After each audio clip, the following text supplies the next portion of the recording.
Now, there's a moment that many parents don't often talk about out loud. You're sitting beside your child while they read. The book is open. It's a familiar book, one of their favorites, and you've read it to them more times than you can count. Now that you've taught them some letter sounds and blending words together, you're optimistic that maybe they can read some of this back to you on their own. So they look at the first word. They pause. They start to sound it out slowly. They lose the sounds halfway through. The pressure builds. So to get out of the sticky little situation, they guess. It's close, but not quite.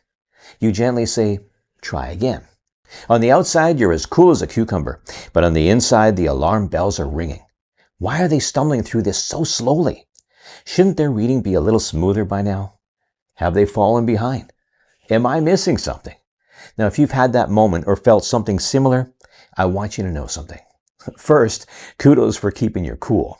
And second, that feeling in your gut means you care enough to investigate this further. When parents tell me that they want their child to read faster, what they usually mean is not exactly about speed.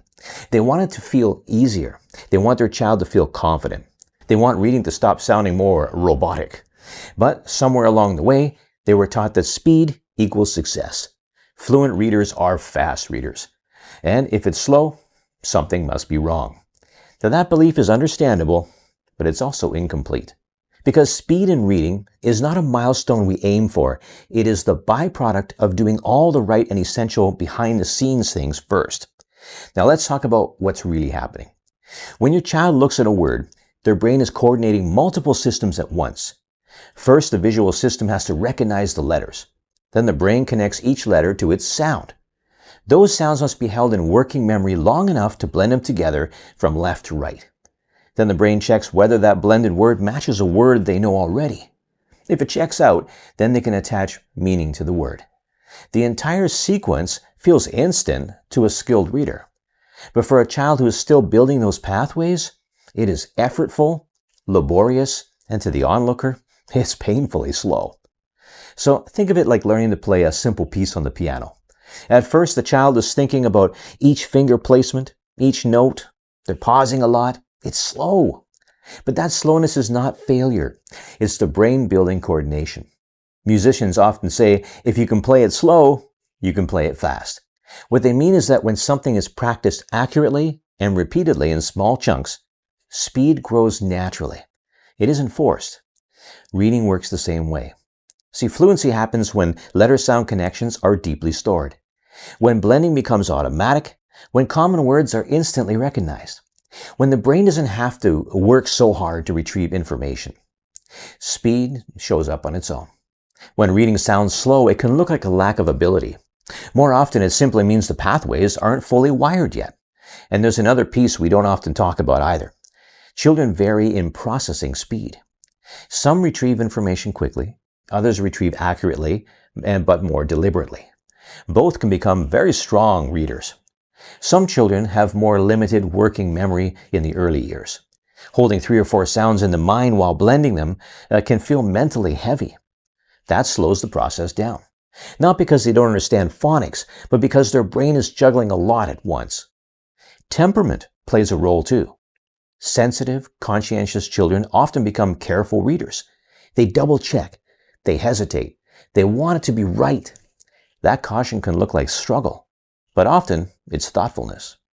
Development is not uniform. It never has been. Now, I want to gently address something almost every loving parent does at some point. When we see our child reading slowly, our instinct is to help move things along. And we might say, well, you know this one, or we jump in quickly with the word to keep the momentum going. We might extend practice time, hoping more exposure will fix it. Now, there's no judgment here. That instinct comes from love. But what can happen inside the child? See, reading starts to feel like performance. The nervous system tightens up, mistakes feel bigger than they are, and when even subtle pressure enters the picture, the brain systems responsible for retrieval and blending don't operate as effectively. Stress and fluency, they don't cooperate. A calmer atmosphere does the opposite. That doesn't mean avoiding practice. It means protecting the emotional climate around practice. If your goal is smoother, faster reading, the path forward is surprisingly steady and quiet. Speed grows from 3 essentials. First, knowing the sounds letters represent. Second, being able to blend those sounds together accurately. And third, deliberate and accurate repetition. If a child doesn't know the sounds and the words they encounter, it's like trying to open a safe while missing part of the combination. All those tools have to be in place first, and every accurate decoding attempt strengthens a neural pathway. Over time, retrieval becomes more efficient, and that efficiency is what we later call fluency. Reading is an abstract skill we aren't hardwired for, so confidence matters. Now, returning to familiar text is not cheating, it's strategic. The first read builds effort. The second and third build familiarity, and familiarity reduces cognitive load. When cognitive load decreases, well, the speed increases naturally. What looks effortless later is built on many accurate repetitions earlier. Now, here are a few practical ways to support your child. Continue reading aloud to them. Hearing fluent, expressive reading helps their brain absorb rhythm, phrasing, and pacing. Now, those patterns quietly shape their own fluency over time. Keep practice sessions short and predictable. 5 to 10 calm minutes a day is far more effective than longer sessions that end in frustration. Consistency wires the brain. Intensity shuts the process down. Shift the narrative. Instead of focusing on reading faster, talk about reading smoothly, reading clearly, understanding the story. You see, when comprehension becomes the focus, speed tends to balance itself out. And ultimately, this is how we build a lifelong love of reading. Progress in reading often whispers before it announces itself. You might notice your child guessing less often, self-correcting without prompting, pauses between sounds shorten slightly, frustration fading more quickly, books they've read before sounding smoother. These are not small things. These are signs that neural efficiency is increasing.